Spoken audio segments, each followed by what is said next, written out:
Chapter 57. What the Flame Leaves Behind. The silence after battle was never truly silent. It hummed in the walls. It lingered in the breath between each heartbeat. The vault no longer glowed, but it still remembered. Decima stood where the mimic had vanished. The stone beneath her feet scorched and fractured. Her wrists still tingled with the cold burn of the trial flame.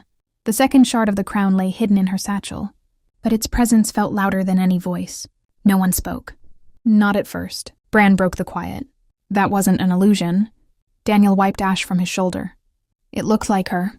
It was her, Rosen muttered. Or it thought it was. Bronwyn's lips were pale. She hadn't lowered her hands from the spell position. Her runes still flickered faintly, like she didn't quite believe the danger had passed. What was it? Decima asked, voice low. Bran didn't answer. Bronwyn did. A mimic. A flame-broken one. Daniel turned to her sharply. You knew that could happen? I knew something might follow the crown light. She met Decima's eyes, but not that. They moved slowly now, stepping around the pedestal and deeper into the vault. The flames in the walls had dimmed to a warm gold, pulsing faintly like a heartbeat beneath the stone. The others started to explore the chamber, checking the corners and inscriptions, but Decima couldn't move. She felt it. Not heat, not memory. A pull. She turned back toward the wall where the mimic had stood. At first there was nothing. Then the light shifted. Words were being scratched into the stone, not carved, but seared, as if something had written them in ash. She is not whole. I am what you left behind. The letters burned red for a heartbeat, then faded into black. Daniel stepped beside her. What the hell does that mean? I don't know, she whispered. But the words stuck. Rosen called from the far end of the vault. There's another opening down here. Bran was already checking the stonework. It's newer, rough, like it was added later. Added by what? Daniel asked. Or by who? Bronwyn said. Her eyes lingered on the burnt message behind Decima. They descended again. Not a staircase this time, but a slope. The passage curved inward like a tunnel dug by fire itself. The air grew colder, then warmer, then cold again. Inconsistencies that didn't make sense. At the bottom, they found a smaller chamber. Smooth walls, no markings. No light, except a shimmer on the far side, barely visible. Like something flickering just beneath the surface of the wall. Bran moved forward. It's reflective? No, Decima said, stepping beside him. It's flame. She reached out, and the surface rippled. Like water. Her fingertips didn't burn. They vanished. She pulled back quickly. The ripple faded. The shimmer remained. What is that? Daniel asked. A mirror, Bronwyn said slowly. But not for seeing. For remembering. Decima felt it calling her again. Like the shard in her bag wanted her to go through it. But the mimic's words burned in her thoughts. I am what you left behind. That's when Bronwyn finally spoke. He was the last one the fire chose, she said. Everyone turned. Who? Decima asked. Bronwyn hesitated. Then said it aloud, finally. Varian.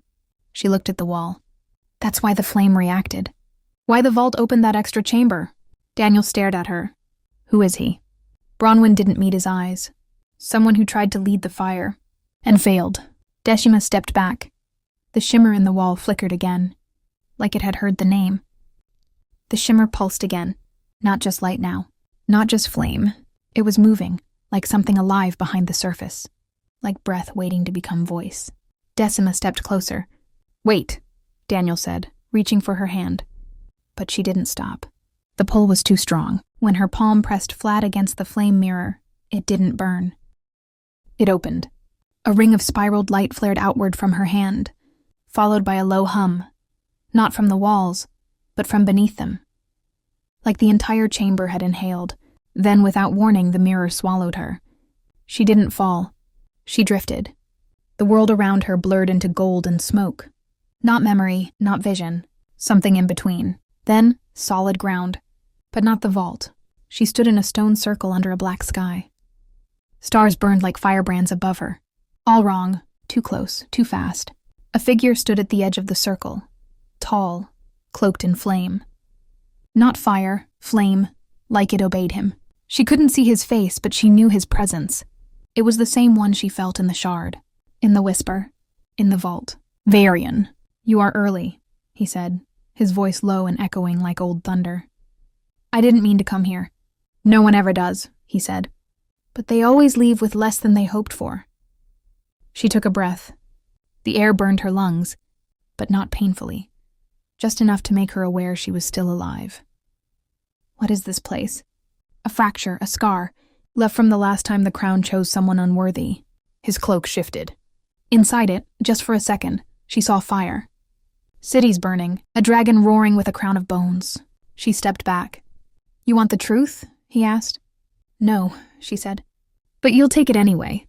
He lifted one hand, and the flame around her flared. The stars twisted. And she saw a woman who looked like her, burning from the inside out, a child whose blood boiled into flame, a gate made of ribs and ash, pulsing with something alive inside. Then his hand dropped. The visions vanished. "Don't let it make you what it made them," he said. She blinked, and she was back. On the floor of the chamber, gasping, Daniel had caught her. Bronwyn knelt beside her. "You were gone for seconds," Daniel whispered. "I was there for hours," she said. She looked up. The mirror was gone, but the mark on the floor remained, a spiral made of gold ash. Bran stepped closer and traced it with his fingers.